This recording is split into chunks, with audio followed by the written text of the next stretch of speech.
Have you noticed that the people who check on everyone are usually the ones no one checks on? A typical example is your dad. Have you ever asked your dad, Dad, how are you feeling really? Not just for the everyday, how are you doing in code, but actually to hear the emotional response of what that is. An example is also your mom. If you're watching me and you are the mom, do you think that people also check in on you? And who are these people who check in on you? But it has been said that this is the silent struggle for strong people, for people who show up strong, who show up doing stuff. They're always the life of the party. They wake up, they bath, they go to work, and they are able to take their to-do list and they act so strong. And no one even knows because they keep a very broad smile, white teeth, they got it put together, and they never show their vulnerability or mistakes. Actually, these people inside sometimes are going through emotional pain and psychological health. A lot of them are going through disappointments. A lot of them are stressed and overwhelmed and exhausted and are going through a hot mess of stress. When I say stress, I mean the daily hassles of trying to put things together, checking in on everyone except themselves. We also need to understand that sometimes when people are going through this, they may not even know, because to them it's more like a responsibility that they will have to meet every day. In psychology, we call this high functioning emotional stress. Other studies may also call it high functioning depression. Depression, as in, yes, they are still able to go to work, they wake up, they tick the boxes, they are functioning, they are meeting targets, they are doing the most at work, they are taking beautiful pictures, uploading, engaging. No one really knows. But when they come back home and when they stay alone, they come back feeling hurt. They come back thinking, ruminating with a lot of cognitive distortions. Why? Because underneath all of the happy, smiling faces is a deep, wounded spirit or soul. Why does this happen? We need to understand that sometimes people coping doesn't necessarily mean they are okay. It could be a reason that they are always the helper. They see themselves as the helpers. They have never asked for help. In fact, it's always about what can I do for this person? What can I do for this other person? And they are never there to ask for help themselves.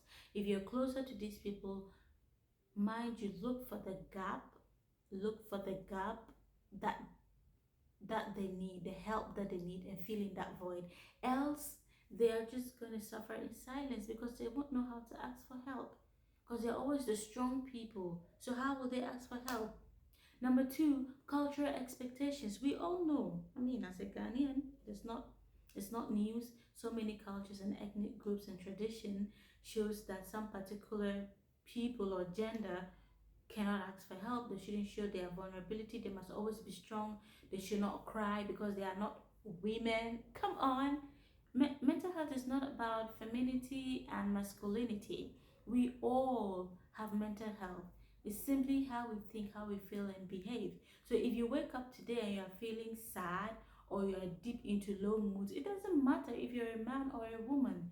You need to honestly express these feelings, and it's not about being masculine or not. So we have to show our vulnerability, whether we are men or women.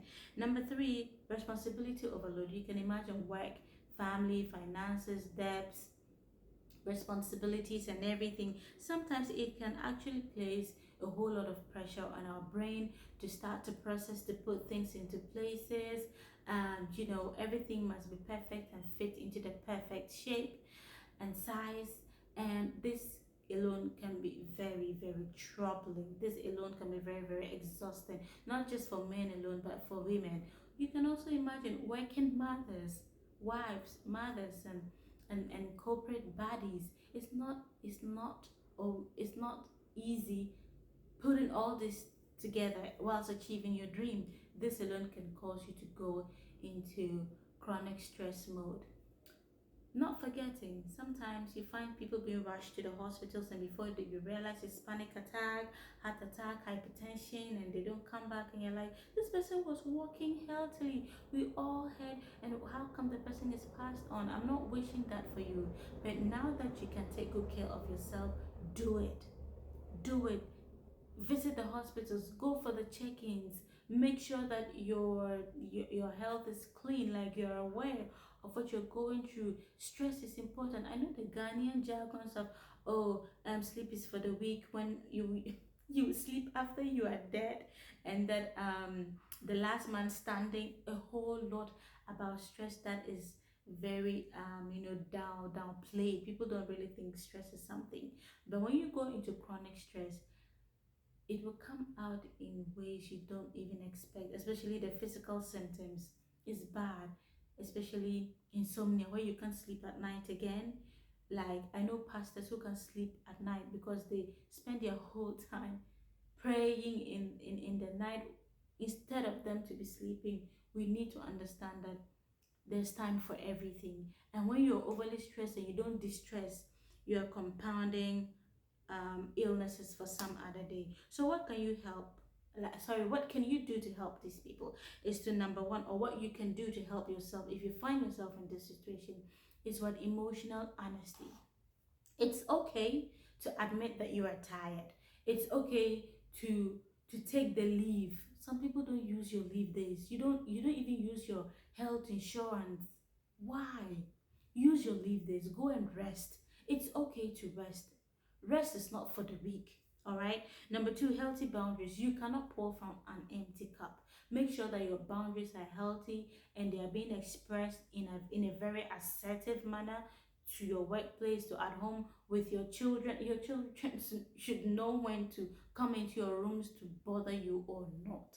I know you love them, but you need to set these boundaries right before you are you're being intruded. All right. Number three, connection. Talk to someone you love. Psychology shows that if you spend time with people you love, you get to prolong your life. You get to have the love feelings. You get to have all kinds of healthy lives and healthy living. And so spend time with people that you love. Talk to someone you love. Send a voice note, make a video call, hug somebody, have more sex. Make sure that you are living your life in the present, not just passive, but actively, intentionally living life to the best. Number four, rest your mind, okay, and the body as well. And mental health is not just for the mind, but it's a holistic view of the human life. So make sure that you rest and calm your nervous system. Do the things that will calm your nervous system down, like listening to music, visiting the gym to exercise, and then going for massage, and listening to, if you're a Christian, to godly songs or preaching, things that uplift your soul and your body. We have to understand that strength is not always about pretending that you are okay.